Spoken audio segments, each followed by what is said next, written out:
Once upon a time, two boys grew up playing hockey in the village of Terrace, British Columbia. One of them went on to play in the National Hockey League. The other became a comedian. Now, one flies planes and coaches youth hockey. The other is still a comedian and owns newsstands. This is their podcast, Enjoying Orange Slices with Jeff and Ian.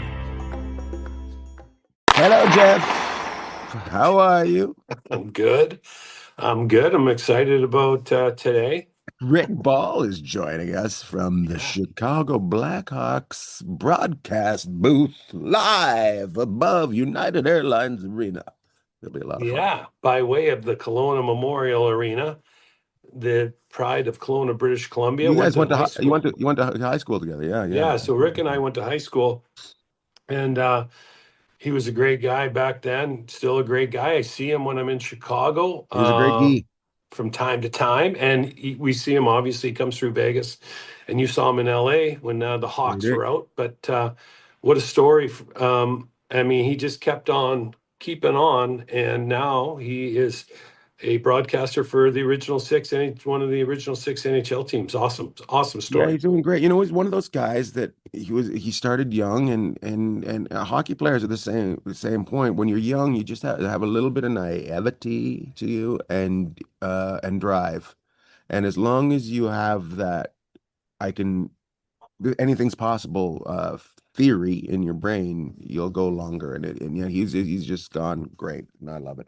I love it. Well, Good for him. He's going to be fantastic, and we're looking forward to him coming in today. But meanwhile, Jeff, you were flying this week, and my goodness, you went into a war zone. What can you talk about that at all? I just remember seeing this thing came up on my screen. I was like, huh. And it was just like right after you said, I'm going to Mexico. And I was like, I don't know if I should be going to Mexico. Can you talk about that at all? I mean, I went down. Obviously, there's some flights that have been canceled in Mexico, but big thing is hopefully all the people, the crews, and everybody there. I mean, there's a lot. I was not stuck in Mexico, so I know you I were. do Did love they tell going you? down there. Although it was a little bit more. A few things going on this week in some places down there, but yeah, we went down and back and the other day. So I didn't even really know that anything was going on till we got down there. But yeah, So what was it planned? Like, were you guys turning around and coming back right away, or did were you supposed to stay, or how did it work? Yeah, I mean, you just depending on where you're coming from in the United States or Canada, you're not going to be able to go down and get back, say, like in the same day. Like, I don't think you could do uh, really anywhere in Mexico from, say, Vancouver or Seattle and fly it back that same day. It would be really tight so you're going to overnight down there. And a lot of the overnights, a lot of people, and I love being down there, but so yeah, it's just kind of one of those things that happens from time to time when there's a little bit of unrest. A little bit of disturbance. Yeah. So, but you know what? It sounds like everything is kind of ramping back up. We'll see over the next few days, but obviously, Well, just want to make sure everyone gets home safe. I was in London, Toronto, and Montreal this weekend. When I got in, I guess there was a resort that has a lot of Canadians at it, and it wasn't in Puerto Vallarta, but it was someplace else. But they'd all got food poisoning, and they were having like flights of like 7 or 8 people needing ambulances when they got back to Canada. It was crazy. And they were warning people, still wash your fruit and vegetables. Just because you're down there at a resort doesn't mean it might not be dirty. Wash your hands, wash your hands. I'm like, oh, Yeah. food poisoning is the worst. It is. I don't think there's anything like the flu sucks, COVID sucks, but food poisoning, you have no control of food poisoning. You pray that you can control where it comes out because Yeah. ooh. Ma'am, you got to come back. Can you get back to your seat? No, I can't get back to my seat.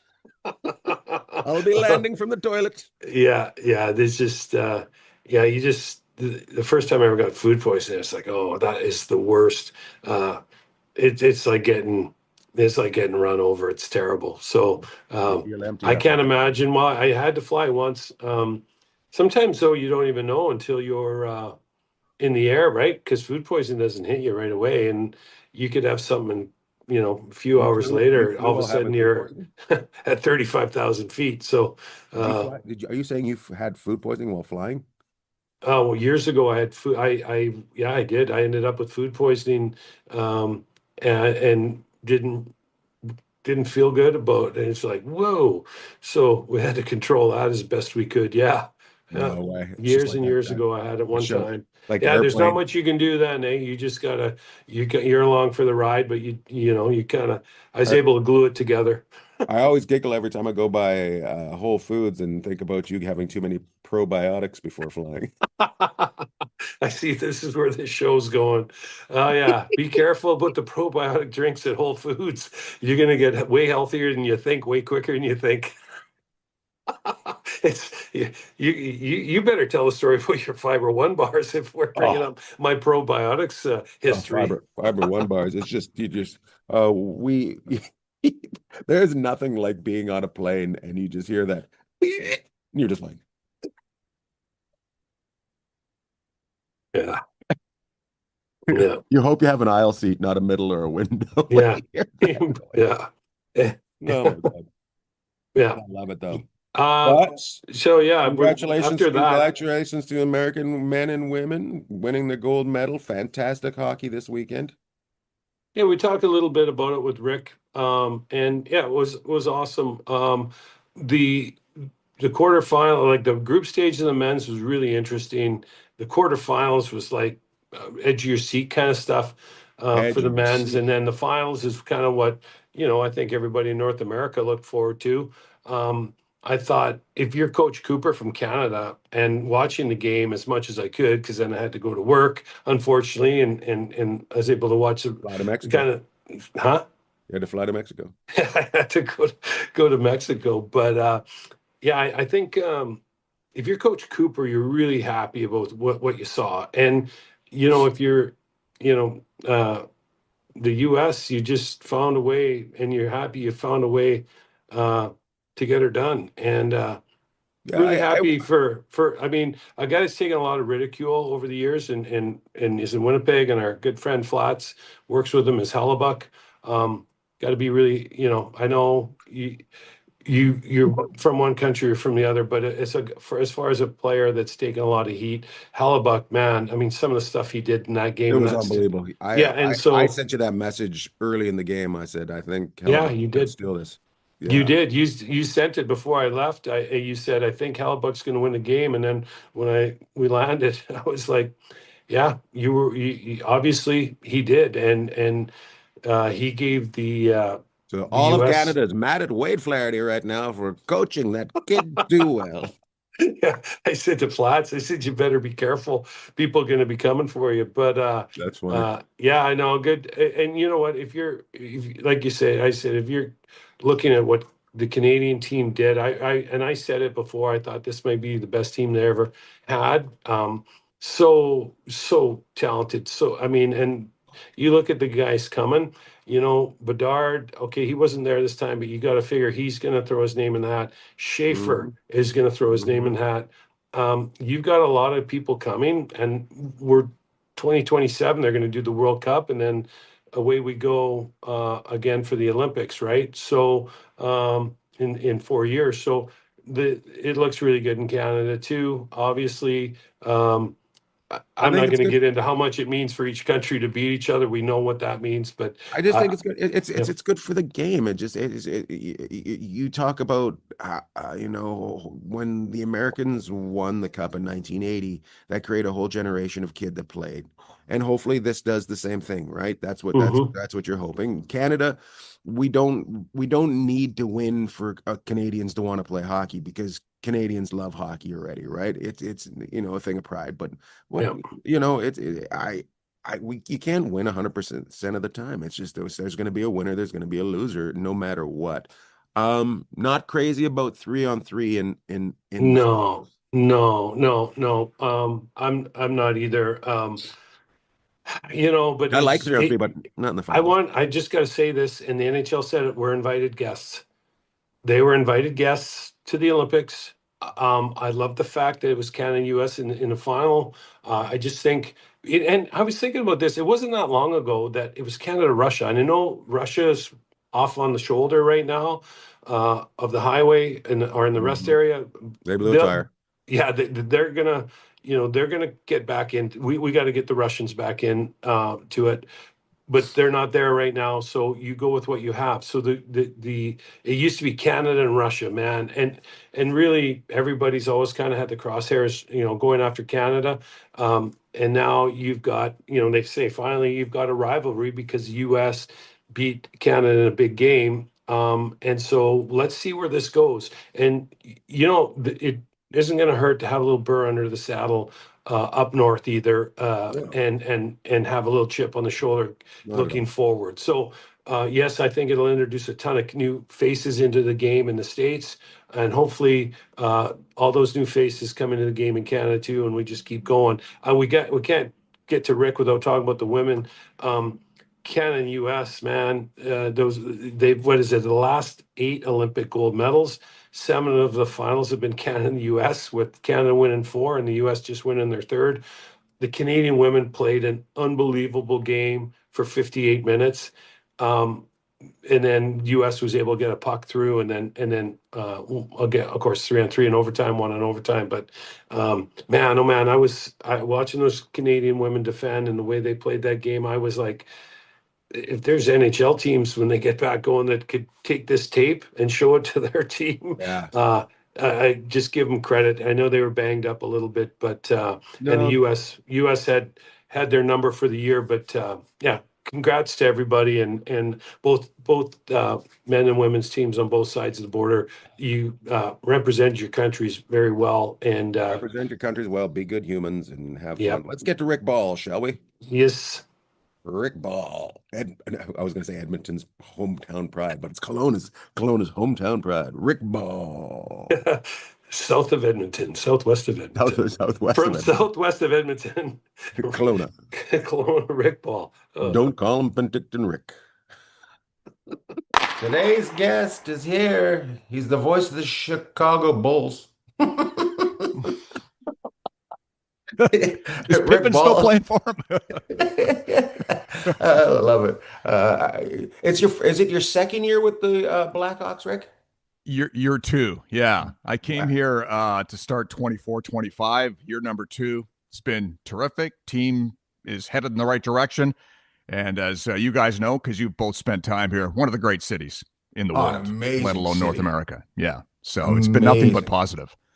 I don't know. I don't even know if you can say it. Last year was probably a little turbulent for you Wasn't it? guys. Yeah. What you mean in terms of moving or for the team? No, as far as trying to keep it exciting on the keep it Yeah. on the up and up Personally, while you're Rick, it doing a was a little broadcast. turbulent. Yeah. Especially with Jeff on the turbulence. You can relate. It was. Yeah. Yeah, it was a long season. They made a bunch of changes in the summer in terms of adding a whole load of veteran guys who had Stanley Cup championships to their name, and all those guys played their asses off. I mean, nothing against them, but they weren't part of the future. They were all here on short-term deals, and just didn't work. And as a Right. result, they plummeted near the bottom of the standings. They had to draw another high draft pick, but in terms of the broad picture, the plan is still in place. I mean, this is a team that's building for 3 or 4 years down the road. Pipeline still loaded with prospects. A lot of the guys who were in that pipeline are now up playing. The team's a little better. But yeah, it was there were a lot of losses last season. And it's a bit of a there's a bit of a skill to try and focus on what the plan is 82 nights a year when the team on the ice isn't winning as often as you want it to. You do sort of Right. have to take a big picture perspective. And we tried to do that. I mean, I work with Darren Pang. He's one of the best in the business. I think we did do a good job painting a picture of where this team is heading and that it's all about the future. And it still is, even though it's started taking some steps in the right direction this year.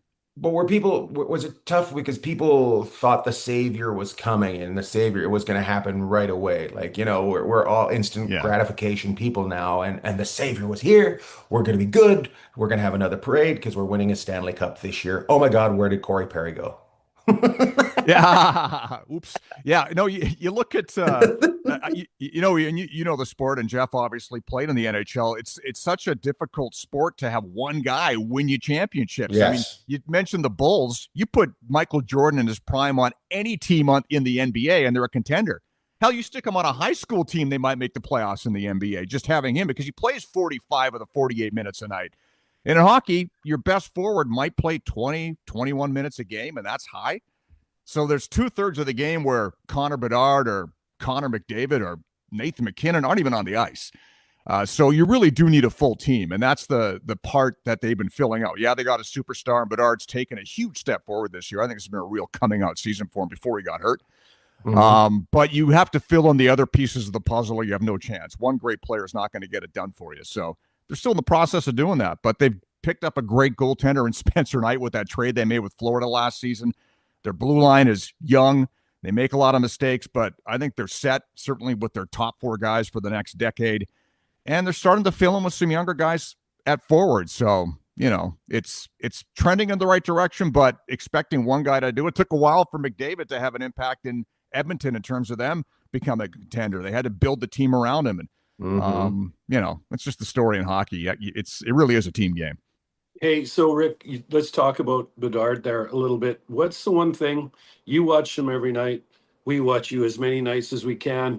But what's the one thing that's, other than another year in the league, what's something about this kid that people that only watch the Blackhawks once in a while wouldn't know that you see that's making him get to that next level, and the level that everyone had hoped he would get to?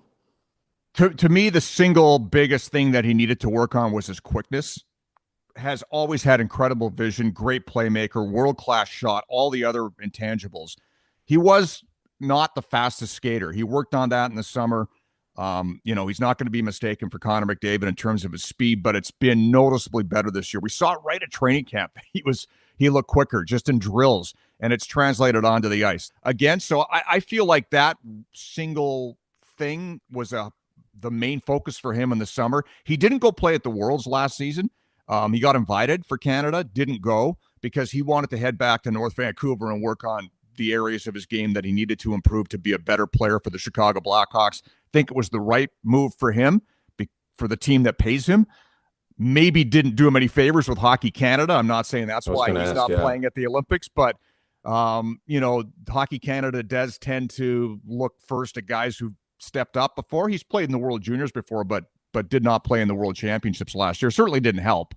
I'm not saying that's the single reason why he's not there, but for him and for the team that he plays for in the NHL, it was the best decision, and it was a noticeable improvement. And to me, the single biggest reason that he took that big step forward this year. He was on pace to be right at the top of the league in scoring this season before he got hurt. He was at a 1.4 per game. He was on pace for over 100 points. This would have been a real breakout year. It still is. It's just that he missed a few weeks with the injury, and that's going to impact his numbers at the end of the season a bit. When you go for pizza, do you go for pizza for the one that takes 2 hours to make, or do you go for a quick one? You mean the giant bowl of cheese? Yeah. I was just like, hey guys, we're going for lunch. We're going to have it at dinner. Come on. I ordered the first week that I was here. I ordered a deep dish pizza, and it came. And first of all, the box. I needed 3 guys from the front desk to help me bring it to my room, and then I literally had one piece and put the rest in the box on the floor in the hotel room. And oh my God! At the end of the week, it was still there. Even the rats wouldn't touch it. That's so funny. Yeah, I think it was the first pillar of a new building going up next door. Yes, I feel like deep dish is what the tourists eat. And now that I've been here for 2 years, we go for the thin crust. There's a great place right by where I live. I live in the West Loop called Nancy's. Great thin crust pizza. Get it there all the time. Yeah. Nancy gets a shout out. I like, if that doesn't get me a freebie, nothing will. But I like cheese as much as the next guy, but there's a limit. Yeah. I mean, good Lord. You don't want a Costco block on one slice. Be bound up for 2 weeks. Yeah. I love it.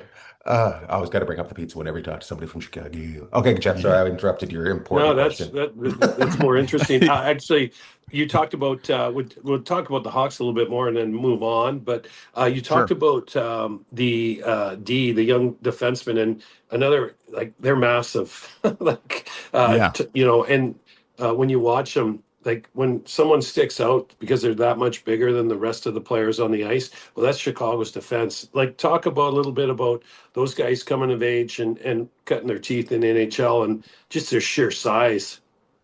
Well, their top pairing is basically Alex Vlasic, who's 24 and 6'6", and Louis Crevier, who's 23 and 6'8".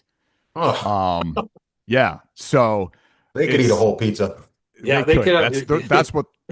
That's what those are the guys they make those deep dishes for. But they have such long reaches. Alex Vlasic's further ahead. He was a much more touted prospect when they drafted him. He's a terrific player. Crevier was more of a project. It's funny because he played for Patrick Waugh in the Quebec League. And Panger was talking to Patrick Waugh when he was here with the Islanders earlier this season, asked him about him. He goes, he wasn't even a project in junior. We didn't have any idea if he had any ability. He was just huge. And they worked on him there. He developed his game, and he's just slowly gotten better and better. And, the old cliche about you can't coach size. So if you're 6'8" with a 20-foot reach, and you have any athletic ability at all, you're going to get a chance. And they've given him a chance, and I give him a ton of credit. He's worked on his game. The Hawks have the best penalty kill in the league, which is surprising considering they're not the best team in the league. But big part of the reason why is those two guys and the length that they play with and the ability to break up passes. They've been outstanding back there on the PK. So you build around those two towers on the blue line. And then you've got Artem Levshunov, who was the third overall pick a couple of years ago. He's still a guy that's developing. He just turned 20 years old this season. So, his upside potential is really high. Wyatt Kaiser's had a huge breakout season. He's 23 years old. Like, Levshunov's 20. The two veterans they have are Matt Grzelcyk and Connor Murphy. They're both on expiring deals, so I'm not sure how long those guys are here, although they play their asses off every single night. But, Kevin Korchinski played as an 18-year-old. He's in Rockford still. They've got Ethan Del Mastro down there, Nolan Allen. They got a bunch of young guys in the minor system that have been terrific players as well at that level, and have, had sniffs in the NHL. So the pipeline's loaded. So we'll see where they wind up in terms of the next 3 or 4 years. But when you have that many young prospects, if even half of them develop into a player, you're set at one of the most important positions for a long time. Do you see the kid that's 6'8"? Do you see him kind of like growing like Chara? Do you see him with that off ice of like a work ethic and then kind of coming into his own size and kind of becoming more and more as he gets more mature? That's a high bar. I don't know if he'll ever be that good. I saw Chara play junior in Prince George when he was with the Cougars back in the 90s, and he was just a freak of nature at that point. But he already was, it's not a bad. Yeah, he was. It was hilarious. You saw him skate around Kelowna Memorial Arena where I grew up, and his head was above the glass. The glass was so short on the side. It was funny. But, Chara's a Hall of Fame player. I don't know that he'll ever be at that level, but it's a good comparison just because it takes guys that big sometimes just to figure out to grow into their frames, right? He's very athletic. Like, sometimes those big gangly guys are a little uncoordinated. Yeah. He's clearly got that going for him to be able to play at this level. And I just see him getting better and better. Chara got moved twice before he wound up with the Bruins, right? And had that run that he had. So, he probably was a project, even though he came with a little higher pedigree than a guy like Louis Crevier has. So, yeah, I can definitely see a parallel there where he develops into something that's way more than he even is right now. And that is a guy's playing on the top pairing. So, he's well worth putting the time and effort into just because he brings something that you can't coach, which is how big he is. Hey, let's talk about, we're talking about these young guys in Chicago. It's very exciting. Obviously, Bedard, and he's really shown this year that next gear and his willingness to get there, because he's come in with a ton of pressure on him and playing in an original Six City. I want to ask you about Nick Foligno and kind of, because you need your veterans and how a guy like that affects the room and the team and the way these guys go about their business. And when you see from who I think just a fabulous player and unbelievable veteran leader. Talk a little bit about Nick Foligno, because you need a glue guy, and he certainly seems like that. He is, and you would know better than I would, Jeff, because you played in an NHL room before, so you can understand that dynamic more than a guy who just yells, he shoots, he scores into a microphone for a living. But Nick Foligno's a terrific guy. He's taken a lot of the young guys under his wings, which is very important because they're a very young hockey team. Last time I checked, they're still the second youngest team in the league. In the summertime, he had a bunch of guys up to his place in Ontario, his summer place, and they hung out together and spent a weekend together. And, that's what you need. You need he's like a dad figure to a lot of these guys. He's definitely near the end of his career. He hasn't said that this is his last season, so I don't know if it is or not, but to have a guy who's been around that long, who is really one of the good dudes. You meet many good people in hockey, and he's certainly right up near the top of that list. On a team that doesn't have a lot of that is a big asset. So, playing wise, he's a hardworking fourth line guy. Bump him up to the third line. He's willing to drop the gloves every now and then, even though it's not as big a thing as it used to be in the NHL. You got to have some of that on your team. He's tough, and he relishes in the role of being a mentor to some of these guys. So I hope that he sticks around. I mean, I'm not sure what his role will be going forward, whether it's as a player or even somewhere in the organization, because he really is a great hockey mind and a terrific leader. So we'll see where that winds up in terms of the future for him. But right now, he's exactly what they need. Outside of Chicago Blackhawks, who's your favorite team in the NHL right now? Well, this is weird because they had those battles right now, like I grew up being a Canucks fan, right? I'm from BC. I know that's your team too. We're all just let out a big break it down, Rick. Yeah. I know. Sorry to bring that up. I know it's painful, but are they still? I didn't even know they're in the league anymore. Yeah, did they get relegated? Does that happen in the NHL? No, so that was my team growing up, but it's funny doing this job for as long as I have. You kind of get the fan part of you beaten out of you, right? I'm a fan of a great game.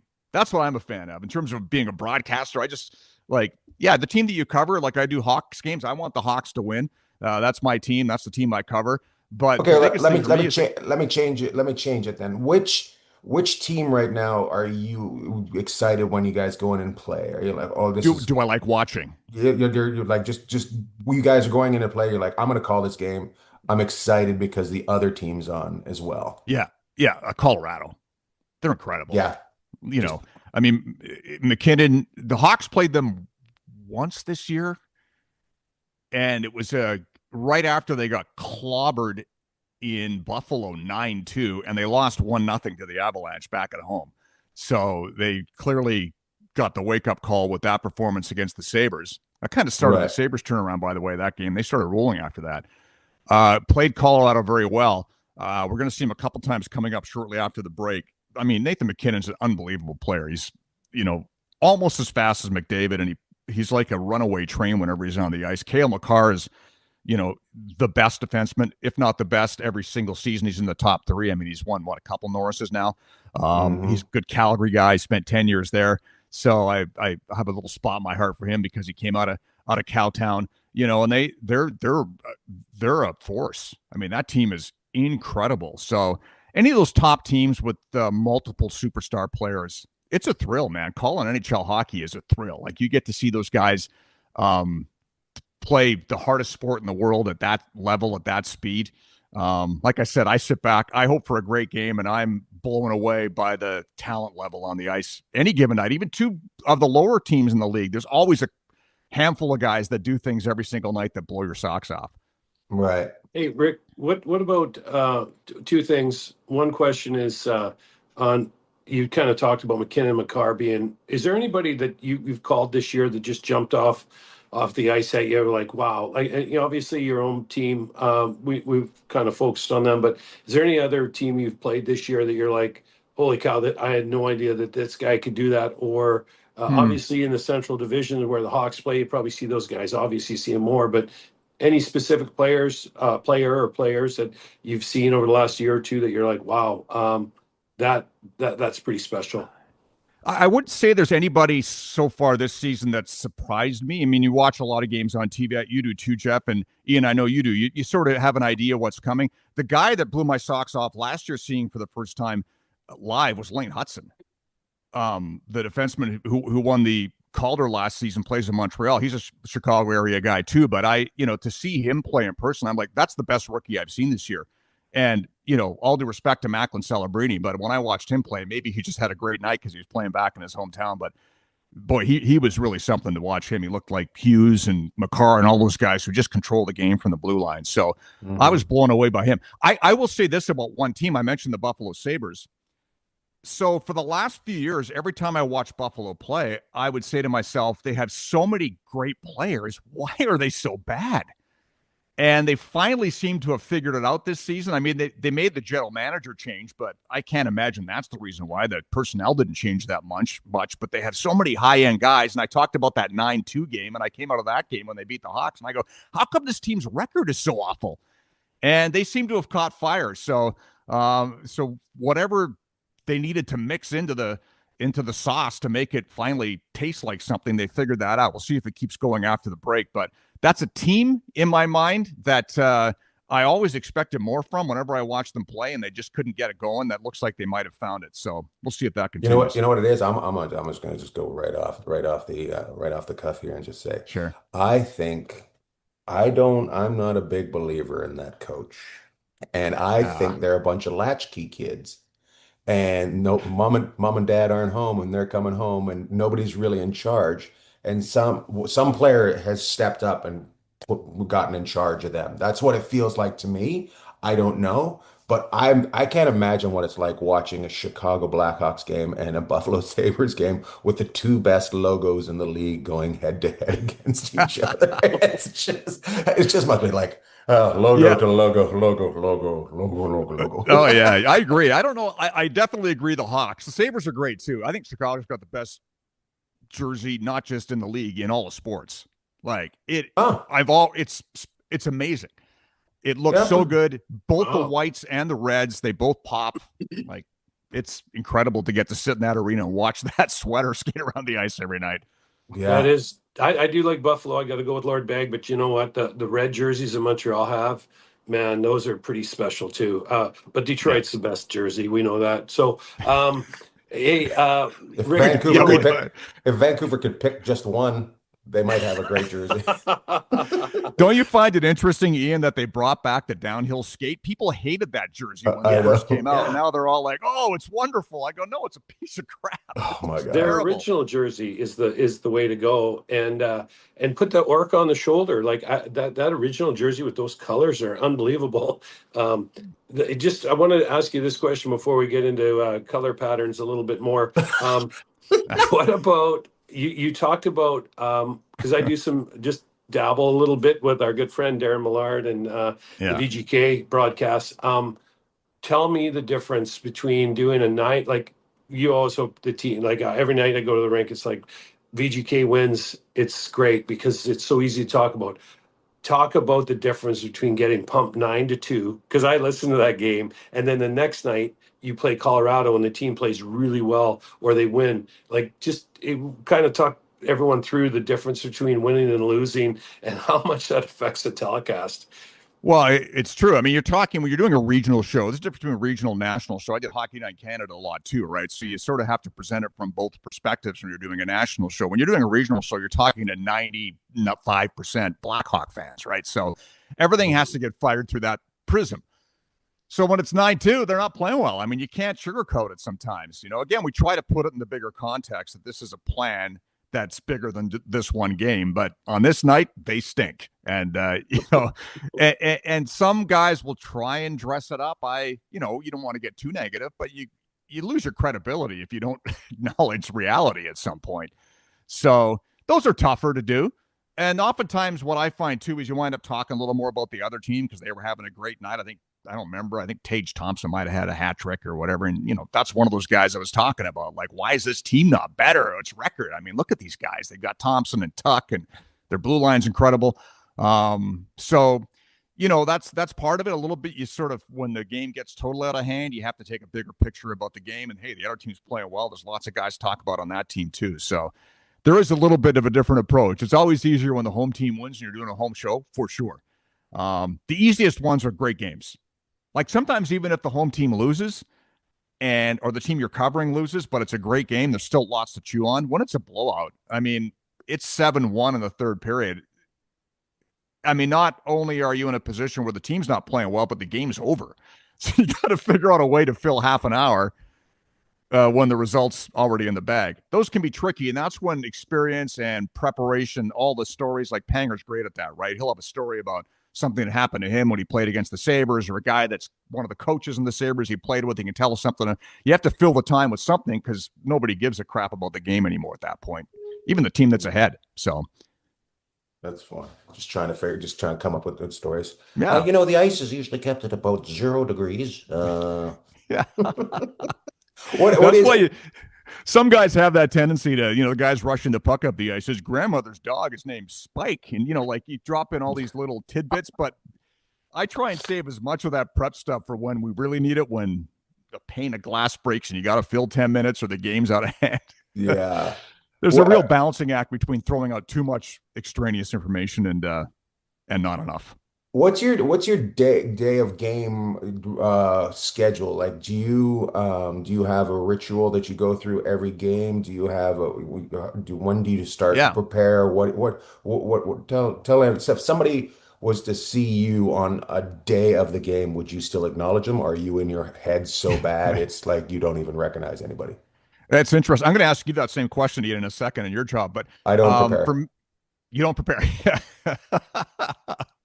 I know you do crowd work. By the way, just as a quick aside, Jeff, I went and saw Ian in Hermosa Beach when I was in L.A. In early December, and he was amazing. And yes, my girlfriend said halfway through the show, my face hurts, which you apologized for after we saw you afterwards, which you appreciate. That's my favorite thing to say. Sorry about your face. My face hurts. Sorry about your face. No, we had an amazing. It was a great show, Ian, by the way. So my day of preparation, here's how it goes. Most of my prep is watching, right? So if they're playing, like you know the team you cover every day really well. Let's say they're playing the Boston Bruins tomorrow. I'll watch the last 2 Boston games the day before just to kind of get up to speed on what's happening. You always keep your baseline level of knowledge at about 80%. And then you just sort of touch up by watching. A lot of it for me is player recognition and numbers and names and all that stuff. And then the day of the game, go to the morning skate, talk to some of the players, the coaches, get a little background, come back home. Well, get up early, probably 7 o'clock in the morning, start making my notes already. Then go to the skate, which usually at 10:30, and then come home and spend the next 3 hours just finishing off my notes and all my prep. And I have all my teams are laid out in an Excel spreadsheet. I have a system I use. They're all ready to go. I just update the last one. So that's it. It's hours and hours of prep. It's probably 5 hours to 6 hours of prep for every game. That's most of the work, and watching games. So yeah. And it's funny when occasionally if there's an afternoon game or you're doing something that's unusual, or you have a weird travel day or something comes up that you have to deal with in your personal life and it throws off your rhythm, I find that it's very unsettling. You wind up, when your routine gets disrupted, to go on the air, you can be just as prepared as you always are, but you feel off for some reason. So it's fun. I wanted to ask also a second part of that question. How do you find yourself up after the game? Do you find it hard to come down after calling a game? Yeah, you do. Like, because you jump on the team, you jump on the team plane as well, right? Travel with the team. Yeah. So we're on the charter, but even if it's a home game, when I come back to my place, it could be like I drink coffee when I'm working too, which probably doesn't help with the sleeping, but I usually get a gallon this game's speeding up. Yeah. Gallon of Maxwell House in my stomach when I get back. It probably keeps me awake. But I usually don't fall asleep till 2 o'clock. And that's a common thing amongst many broadcasters. Darren Pang told me, Kelly Rudy, my old partner in Calgary for years, said the same thing. He has a hard time because you have to sort of bring your energy level to a certain point to deliver. It's not natural to get to that. And when you get back home, it's hard to just dial it back. And I know the players, it's even more for them because they're physically exerting themselves. But, one of the things that a lot of these teams do now is they hire these sleep experts and they go, well, if we stay overnight, then we can, the guys will be more well-rested and travel tomorrow. They pick the games. But the problem is a lot of the guys don't fall asleep till 2 or 3 in the morning anyway because they're wired. Right. So you might as well just hop on the plane and fly. Right, you're not sleeping anyway, and that's how I feel. Like now you're busy waking up once an hour thinking you're late. Yeah, That's right. Oh, that's me. What about Yeah. you? When you do a show, are you wired afterwards? Yeah, pretty. Yeah, my worst one is the Saturday night. So you do two shows, and then you have to Yeah. fly the next morning. So you're trying to put those two different energies into rest, and they fight each other. They have a gang fight, like, and another team comes in, and there's just a big fight, and I'm just like, I'm just a mess by the next morning. So yeah, it Yeah. doesn't. Yeah, yeah. I was curious about that because it's with the players, it is a physical energy as well as mental energy, but calling a game is a lot of mental energy. And I think sometimes that's tougher on a person than having physical energy with it. So, That's interesting. I hadn't thought about it in those terms, but you could be right. Sometimes when you exercise, you actually sleep better than when you're just focused, hyper focused with your yeah, because it's a mind. little bit of Probably true. fight or flight, right? So, Yeah. Yeah, I would agree with that. So, with me, the good thing with me, it's funny. A lot of guys have trouble in terms of getting the right amount of sleep. Some guys get up every morning at 6:30, no matter what. If they go to bed at 4, they're getting up at 6:30. I'll one's get my one's I'll get my beside 8 hours you, of sleep. Yeah. And one's beside me. Yeah. Jeff, He's up at the same time every day. every day, same time. Who, are you taking me Metronome. down? No, I I'm not thought you taking you were down. giving. It's I thought pretty you were putting a amazing. cab. But let Oh me yeah, ask you this, Jeff. When yeah, you played, how tough was that? You roll in, you fly. You're in Vancouver. You fly down to, Los Angeles. You roll in at 3 o'clock in the morning, and you're like, with me, if I get into a city late at 4 o'clock, I'm sleeping till 11, and I close the curtains. I'll get my 7 hours. Some guys can't do it, and I No. can't imagine doing this job when you're traveling as much as you are and coming in as late as you are. Not being able to sleep would be very difficult for Well, me, that's anyway. the first thing, right? That's the first thing anyone that's involved in the sleep experts will tell you is get on a routine. Well, professional sports and in the business I'm in now, that's almost impossible depending on what your schedule is. And so yeah, you kind of go with it, and something happens, you get delayed. It's just part of the deal. So you have to make it up somewhere else. But yeah, I get up. I like to go early. I get up early. So that's so I try not, I mean, but to fly later, but that isn't always the case. So if you fly later, you just got to make sure it's just like, you know, preparation like you guys do for a game. That's the same thing you got to do. But yeah, hours in aviation and sports, they're 24 hours. Like, there's very Yep. little downtime, right? And the game might end at 11, and you might end up getting into the next city, even if you're on the West Coast, which is, or the East Coast, wherever, at 1 or 2 in the morning, right? So it's just kind of Jeff. part of the deal. Jeff gave Yeah. me a hint a long time ago was to live on the time zone you're in. Yeah. So I remember he gave that to me a long time ago, and I've tried to do that, and I try to not get up until 9 or 10 in the morning, no matter what, So and Well, and sometimes another it's thing, 1.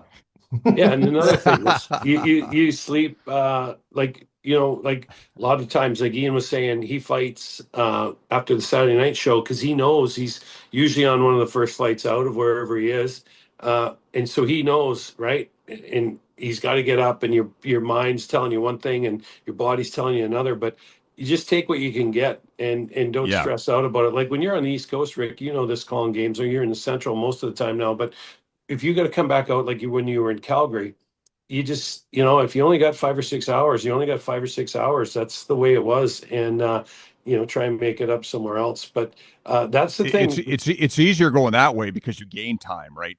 Going Mhm. east to west. When you're coming back from the west to east, you lose hours. So fly back from, say, Vegas to Chicago, you're going to lose 2 hours time. Plus, it's a 4-hour flight. It's late. So Yeah. yeah, Yeah. it's funny. I think being around these athletes, and they're playing 3 and 4, we travel between every game, and or we had a stretch where they did 6 and 8. They had 2 sets of back to bats, and at the end of that run before the last game, I'm exhausted. Now I'm, they're finely tuned professional athletes. I got a little extra flab on me, but at the same time, you're still just climbing on planes and getting on buses and going to hotels. I don't know how you suit up and play a professional hockey. There are some, they call them scheduled losses. There are some games where you look at the schedule, you go, that's going to be real tough. I don't care who Yeah. we're playing, just because of fatigue's a reality. They're not robots. These are human beings. So, yeah, it's You something bring you up a have to great manage for point. sure.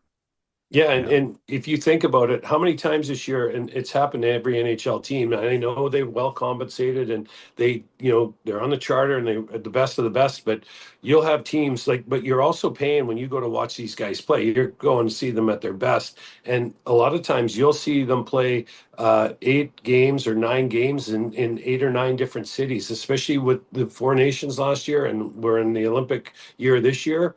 And so and now the games are compressed as well, so you have travel and a compressed schedule. You don't have 2 days off between a game anymore. You have a day off, or you have a back-to-back. And I don't know how many back-to-backs do the Hawks do this year, Rick. What's that number? That's up there, and that usually involves travel. Tons. Yes. Yeah. It really is especially in the compressed season, like you talked about with the break. It's a factor for sure. And every team this season, there's been great teams who've gotten stomped. And if you look at the schedule, it usually coincides with the end of a long run of games and a lot of travel. So it's not a surprise. I think personally, it'll never happen because it's going to cost money. But I think a 60-game schedule would be perfect in terms of bringing the best possible product to the ice every single night. Hockey's a physical sport. I mean, football players take a week off between games because they have to. Now, it's not football, but it's not basketball either, right? So you're playing the same number of games as an NBA team does in a sport with boards and ice and glass and physical contact and 100-mile-an-hour slap shots. It is a grind. So, like I said, it would never happen because it would cost too much money and the players want to get their share and the owners do too. And I get it all. I get the economics of it. But I think just in terms of pure product on the ice, 60 games would be ideal. Yeah. It's kind of like when you get work done on your house, they give you those options. Do you want it done well, or do you want it done fast? Do you want it? Do you want you kind of have those so choices, true, right? So that is so true. I'm sure some welders out there listening to this right now and just calling us a bunch of pussies. I work all day, then I play men's league at night, and I go to the strip club in between. So shut up. Yeah. That's your prime demographic on the show, isn't it? Oh, yeah. Strippers. Hey, Rick, just I saw changing. You can do both. Hey, we'll take everybody. We'll take every listener. What we talked, I think the last time we had you on, I think you were in Gyro Park in Kelowna, Kelowna, British Columbia. Boy, done well. Chicago Blackhawks broadcaster now. We might ask you this the last time too, but obviously one of the icons of the game just passed recently, Jim Robson. Who just some guys that you were mentors, but also some people you still keep in touch with to make sure your game is where it needs to be do your job well every night. Just some people that you could talk about a little bit in the business that have helped you, but you also people you still kind of lean on a little bit when you need to bounce some ideas off someone.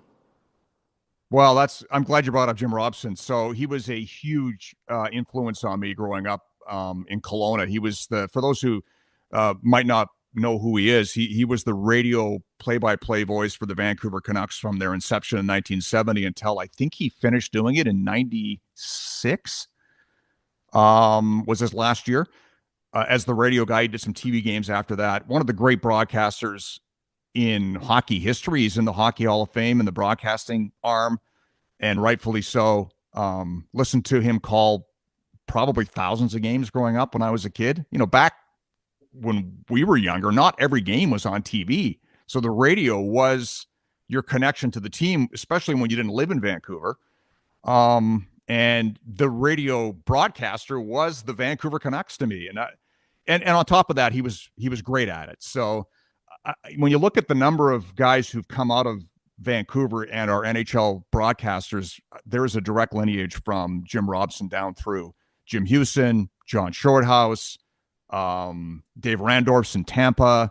I'm in Chicago. There are a lot of guys who were influenced directly by Jim Robson and have had some success, and I don't think it's a coincidence. And on top of that, he's one of the nicest people I ever met. So here's a story. I was my first year doing Kelowna Rockets hockey. I was just starting as a play-by-play guy, 1995 in the Western Hockey League. And Kelowna was playing out of the old barn where you played, Jeff, with the Kelowna Wings the previous decade, a Memorial Arena, tiny little like Cracker Jack box of literally a war memorial arena built in the 50s. Maybe 1,800 people fit in there, tiny little building.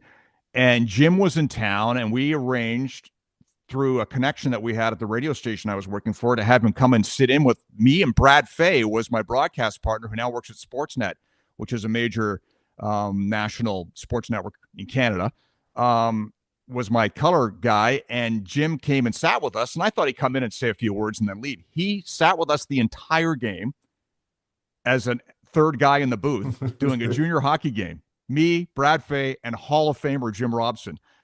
And I'd done like 20 games at that point in my life. What an experience. And then on top of that, so the game finishes. Brad to this day says he's hosted Olympic games. He's the Toronto Raptors TV host. To him, that's still the greatest moment in his broadcasting career, was having Jim Robson sit beside him and do a junior hockey broadcast. And after the game, Jim says, would you like to come and have breakfast with me tomorrow morning? And I'm like, yes. So I meet him at the Eldorado Hotel in Kelowna, right on the lake. And we have breakfast, and I talked to him for two and a half hours. And he just gave me all sorts of tips, mostly about preparation. Ian, you were asking me about that. A lot of the things I do in terms of prepping and laying out my notes, I learned from him. I still use it today, 30 years ago, whenever that was. And to take the time to talk to a young broadcaster who you just met the night before really meant a lot to me. So one thing that did influence me is whenever anybody reaches out to me, I have a lot, I'm sure you get young comedians ask you for advice. You get emails from young broadcasters who want to get into hockey or doing it at a lower level for advice. I always take time to respond because I know what it was like to be on the other end of that email, and to get feedback from somebody who's doing it at the NHL level really meant a lot. And that goes back to my experience with Jim. Just a great guy. And then when I got to Vancouver finally and started working in that market, he would always come and say hi, and big supporter. And a lot of those guys that have come out of Vancouver, have similar stories. So That's great. He was a great influence in terms of how I do things, and also just in terms of a person. A terrific guy. That's how your legacy continues on, by helping other people, right? So yeah, that's pretty great. I heard a great junior hockey story the other day. I was in Vancouver, and there was a lady from Oshawa, and I was teasing her, and some guy came up and he goes, "You know Oshawa, right?" And I go, "Yeah." He goes, "My dad went to the game last night, and the Oshawa Generals, and I guess the fire marshal was in the building. They were doing some big thing, and he was like at the game and in a suite." And he happened to look on the wall, and the fire thing wasn't, it was expired by like 2 months or something like that. Shut down. Oh, the alcohol. He shut down the alcohol. It was the alcohol inspector, not the fire inspector. Oh They yeah, shut down alcohol sales at the Oshawa Generals game for the weekend because they couldn't renew their license until Monday or something like that. Oh no. How did that go over? I'm sure it was not good. I'm sure somebody, well, where's our money? Because nothing goes better with watching teenagers play hockey than a stiff drink. Oh, yeah. I know. It's perfect. So I like to get hammered. Yeah. My that same year I was doing the Kelowna Rockets, and Jeff knows because he played in that rink. Like, it was tiny. A regulation NHL rink is 200 by 85. It was 180 by 80. I mean, it was like playing on a postage stamp. Yes. So Bruce Hamilton was the owner, and still is. Great guy. Still texts with him every now and then. He said, "We got a tiny little rink like the old Boston Garden or the old Chicago Stadium. We're going to build the toughest team in the league." And that first year, they had on their team Scott Parker, Todd Fedoric, and Dale Purington. Anytime the game got 2 goals one way or the other, it was here comes the circus. I don't think I've ever seen more fighting majors handed out in one season in my life at any level. And the crowd loved it because they'd like to get liquored up and watch people fight and be mad that they didn't get to. Watch the teenagers fight. You know what's funny? I still think to this day, Rick, up by 2, down by 2, the gong show starts, and I still watch NHL today, and I'm just baffled when it goes to 3, 4, 5, 6, 1, and nothing on. Happens. And a lot of times you'll get these comebacks, but you know what? I have flashbacks to back in the day. You're like, you go up 4-2, you're like, guys are celebrating, but they're like, oh boy, here it comes. It was a different era.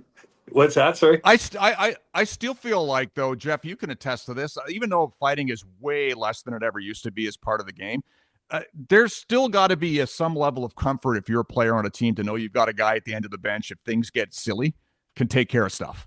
Well, Yeah. you Like look to have that around. guy on your team. Yeah. Yep. Yeah, and in Chicago, like we talked about Foligno, like here's a guy. What's he? Is he 20 years in the league this year? He's up. He's close to I it, think isn't he? I think he is. He's 30. He's either 20 or close to it. He's 37 Yeah. years old. So yeah, he'd be right on it. Yeah. So there's a guy that can play, but he still is out there making sure that Bedard, if someone goes near him. Now you look at Celebrini in San Jose. They brought Reeves in this year, right? Mhm. And just that everybody knows, Olivier's in Columbus. This guy's having but tough as nails, and these guys kind of they affect the game by and they're more important actually. You're like, oh, when they tee off on each other, these guys are tough as nails, but they're more important in the game playing than they are in the penalty box, right? Like if something goes sideways, and so you hit on the head earlier, though. You need to have a certain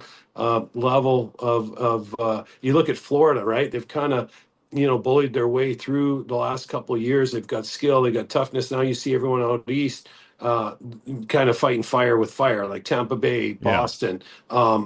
These guys are making sure that their players that play know that they've got their back, and so the game's changed a lot. Obviously, sponsorship and TV and the people that are sponsoring these games don't want to see a 3.5 hour game. They want to see about 2 hours and 30 minutes. And so the league's done a really good job of that, but there still are some, hockey is still a game that they're a little bit of making sure people are put on notice from time to time. That's a huge factor. It's when you go to a bar, it's nice to know the toughest guy in the bar is part of your friend group. Yeah. It's just reality, even if Yeah. nothing happens. Oh, Yeah. I So never I mean, thought of that. I, That's so smart.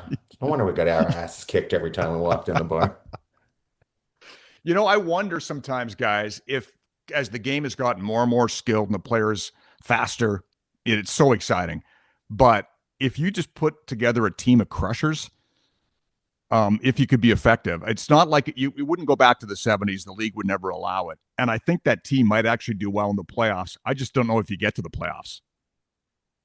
Well, I Because think the team that is closest, Rick, is Boston. And they lead the league in penalty minutes, but definitely lead the league in minors. So there's where your rub is, right? Like if you're asking a player that plays on the edge, like you're like, on the edge, but not over the edge. Well, that's tough to do. Like if you look at Boston, they're rugged, man. They got Kesslick, they've got Janot, they got Zadorov, they got some other guys there that aren't afraid to get in your face. The problem becomes, and Boston's been like Marco Sturm's done a great job there, but how can you bring that in a bit? Because when you want that kind of player and those guys play on the edge, Boston is, I think, that team where you're like, man, I wouldn't want to play them in the playoffs, but the question is, can I they get agree. there?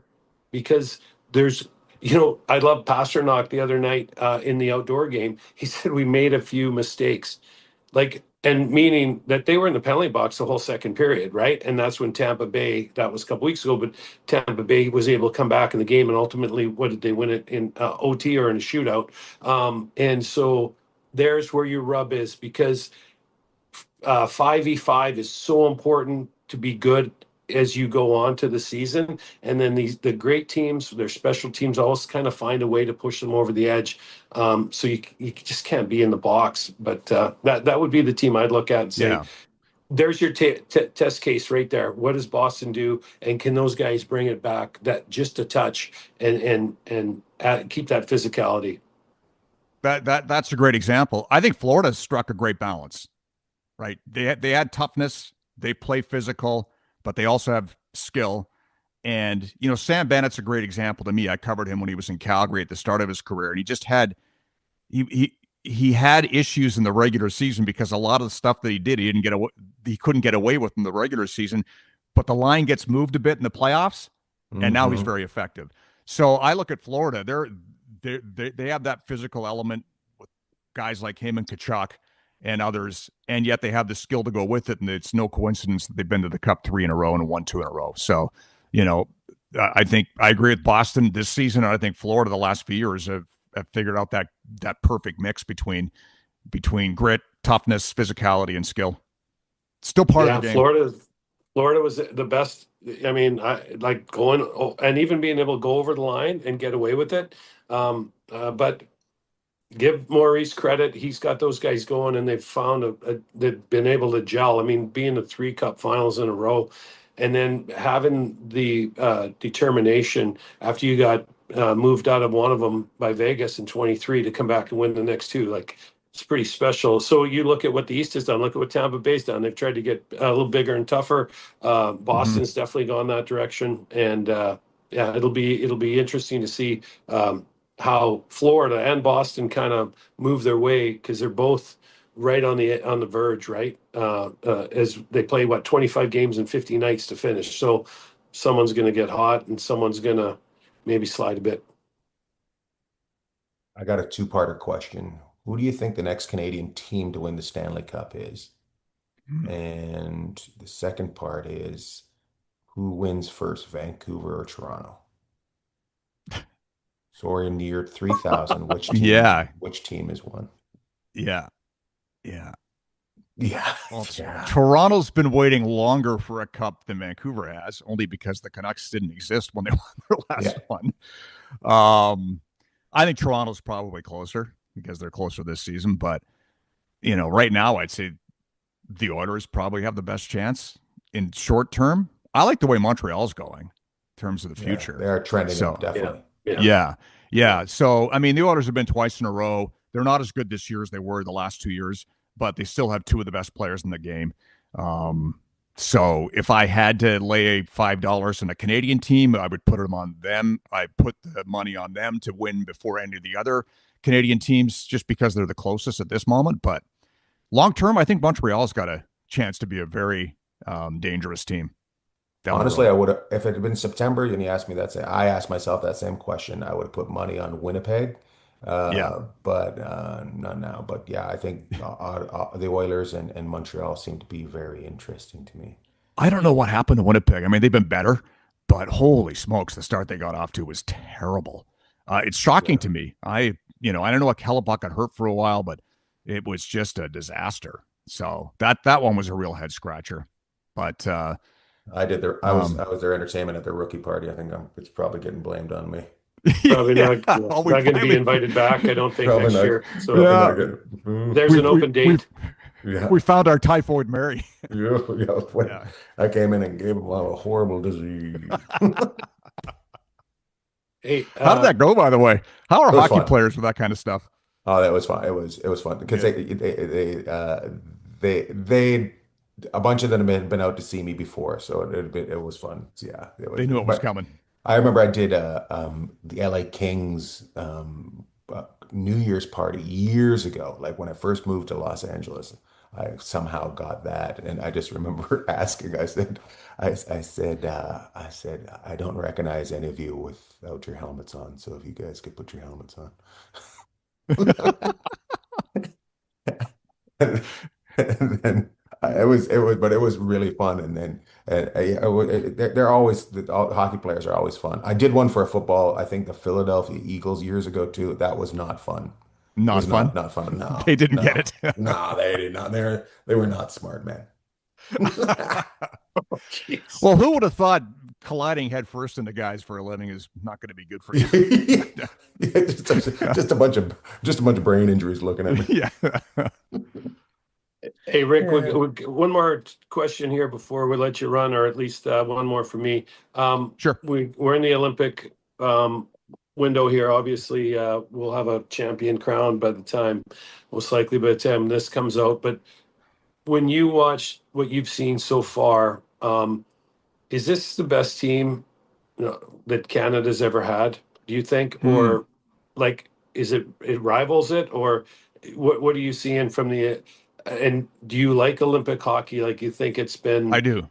all it's cracked up to be? So I love it. It's because with NHLers, there is NHL hockey. I actually read a column the other day, guys saying, well, the bigger ice really makes the game better. I go, actually, this ice surface is NHL. In fact, it's smaller because somebody didn't know how to use a slide rule when they designed it. So, Italians trying to save $1. But I love Take a Olympic couple inches hockey. off. We're gonna be fine. We're gonna make money over there.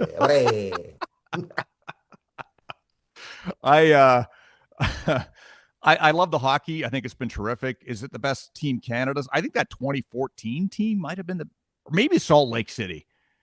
I think, Jeff, I would say it's not the best team this year only because of the goaltending. Yeah. Like Canada's goaltending, all due respect to Bennington and Logan Thompson and those guys, it's just not what it was when you had Brodeur and Watt didn't play. Watt didn't play in 2002? Is that right? Anyway, but you between Brodeur and Roberto Luongo, and Canada always had stellar goaltending. It's definitely a weakness, but just in terms of pure top end talent, it's got to be right up there.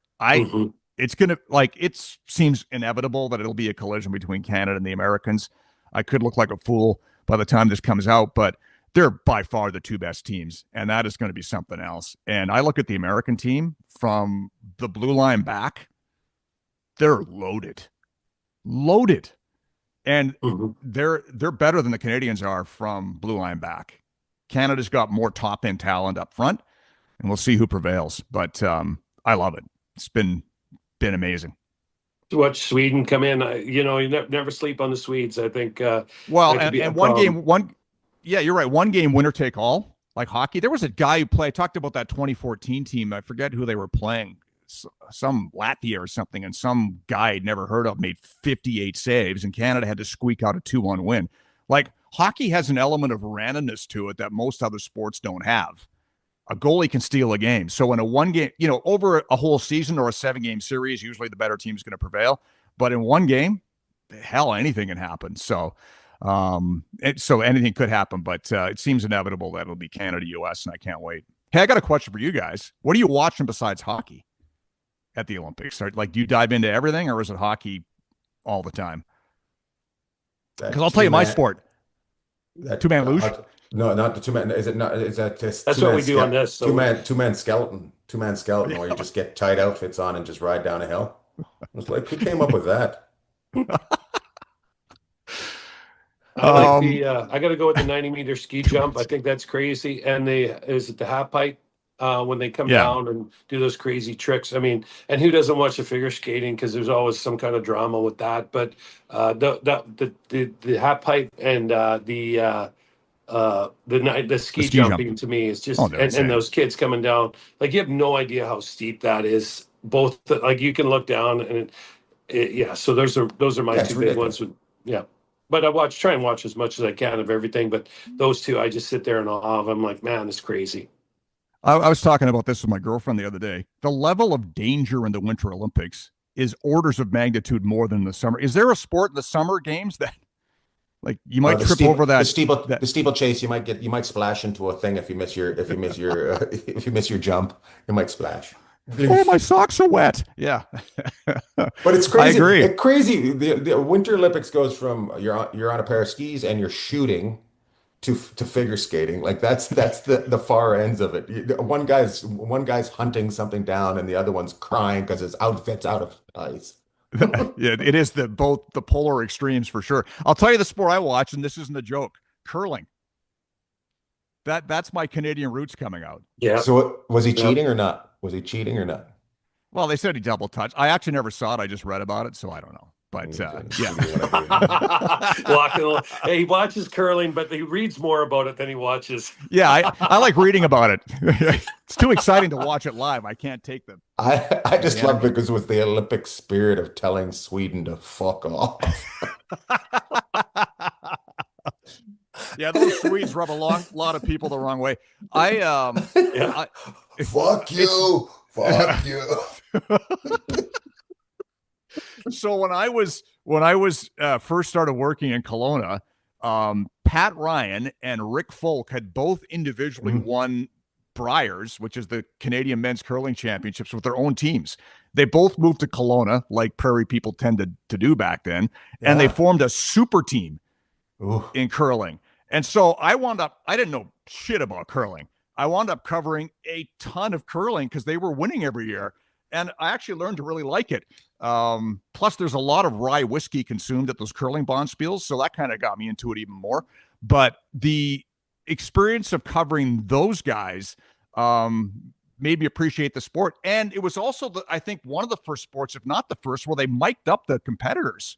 Mm-hmm. Oh, I didn't even think of So that. you could really listen to the conversation. It's very strategic, as you know. So to hear guys talking about, if we make this shot, then they might make this shot. It could set us up for this shot later. So I just like the cat and mouse game of it and being able to hear them talk through their logic, why they're doing something. Yeah. So I remember that when we go play as kids, there'd be ashtrays at either end of the rink. That's what made me laugh the most. It was just like, yeah, this could be wrong. yeah. Smoke a dart, make a shot. Yeah. Rennie Levesque, just that Rennie Levesque cigarette in there. And a sweep. A sweep. I'm going to check with the Elias Sports Bureau, but it's my bet that's the first Rennie Levesque reference on this podcast. There's a chance that I like that. Yeah, we'll go back through the transcripts and see if I can dig it up. But Rennie Levesque. Rennie Levesque. That's that. People are like, people in Australia are like, who's Rennie Levesque? If you're listening to this from outside of Canada and you don't know who Rennie Levesque is, you look him up. He had the best cigarette in his mouth at all times. I don't think he ever inhaled. He was 90% ash. And it just hung off his face, and he just talking about the people. The Quebec politician from the 70s and 80s. That's fantastic. I just remember watching him on TV, just like, look at that. Oh, that's amazing. That's amazing. Thanks for coming back and seeing us, Rick. Congratulations. Great on seeing you guys. And good luck on the last half of the season. Hopefully we'll see you in the playoffs. Yeah. Well, it's a long shot, but you never know. Well, you got to put it out there. If you don't put it out there, For it sure. can't happen. So we got to put it out there. And that's why you play the games. And I know Jeff goes to Chicago every so often, and I'll be out there, I think, in the summertime. So you might not be there, but we'll see. No, I'm here full time now. So drop me a note, and we'll get together and have an adult beverage. That'd be fantastic. Beautiful. You mean a Boys, seltzer? Is that an adult beverage? Seltzer with no flavor in it? Yeah, Metamucil is what I mean. Yeah. Thanks for Rick. coming on, bud. Thanks, boys. Great seeing you. Rick Ball, fantastic Rick Ball. That's a great name, Rick Ball. Yeah, he's awesome, and you know what? You give him something to go on, and he can go on it for you. He, again, you know what? You just tip your hat to a guy like you talked about it before the show. There's one thing that I noticed, and I went to a game that TNT did, so Rick didn't have to work it, with Chicago, New Jersey earlier this year. And what I noticed was even when he wasn't doing the game, he had stuff written down. He was going over notes. He was putting stuff down. The play-by-play people that do the games are so prepared. And here's Rick on his night off. Like, he knows the Hawks like the back of his hand, right? He's writing stuff down and just so professional. And, you know, everyone that we grew up with in Western Canada is used to hearing Rick on not only hockey, but curling, right? He was a big curling guy, which he talked about during the show. Oh my God, we should have brought. I wish we could have talked to him about the little fingering incident. In the Olympics, there was a fingering incident. You're gonna laugh about that all day, aren't you? Little fingering incident. Anyways, yeah, he was fantastic. How was he when you guys were kids? What was he like? Great. He was just like, you know what? He was one of those guys who was friends with everyone in school, always all kinds of energy. You know, you go to school with a lot of different people over the course of your life. And Rick always stood out to me as one of the nicest guys I went to school with. Yeah, just always in a good mood, always lots of energy. And, you know, I was going to bring this up at the start of the show. I was thinking about, but I think he was the class, was it the class president or what? I can see that. Yeah, I think he was his senior year. Kelowna Junior High. Kelowna Senior High. What was it? What Kelowna, KSS, Kelowna Senior Second Year. KSS. My name's Rick Ball, and I want to be your leader. Yeah, I think he was, like, you know, he's involved in a lot of different stuff. but knowing that he wanted to go into broadcasting like that, and he just blazed the trail, and now look at him go. Nice. Got any shout outs? Yeah, I do. Today is my mom's birthday. So a No way. shout out to my mom. Yes. And can't say enough good things about her. But without, I'm not even trying to be witty about it. I just think, I mean, mom's mom, right? She's the best. And as you get older in life, you appreciate certain things in your life. And of course, mom is one of the things I appreciate the most. So happy birthday, mom. Love you. And that's my shout out. I'm gonna go the same way. Happy shout out. Happy birthday, Irene. Thanks for being you. You're just one of the best people I've ever met. And you're my mom's buddy, and you guys are just both hell on wheels. And yeah, you know what? Your mom, when your mom gets mad, I always notice that she went a little quieter. I can guarantee you, she's probably going to take about 2 weeks off after the Olympics Uh-huh. because, yeah, she burned the midnight oil. She went from dawn to Love it. dusk, like every day with the Olympics. And don't you find with the Olympics, it's always like, okay, I'm going to just dip my toe in the water, and then the next thing you know, you're in the deep end and just loving every minute of the Olympics. It's such a great event. So, You know yeah, every story about every figure skater you never thought you'd even know about. It's crazy. Yeah. Oh my God. yeah, Thanks for you, Irene. Have a great birthday, Mrs. Sharples. We all love you. love to all. Loved all.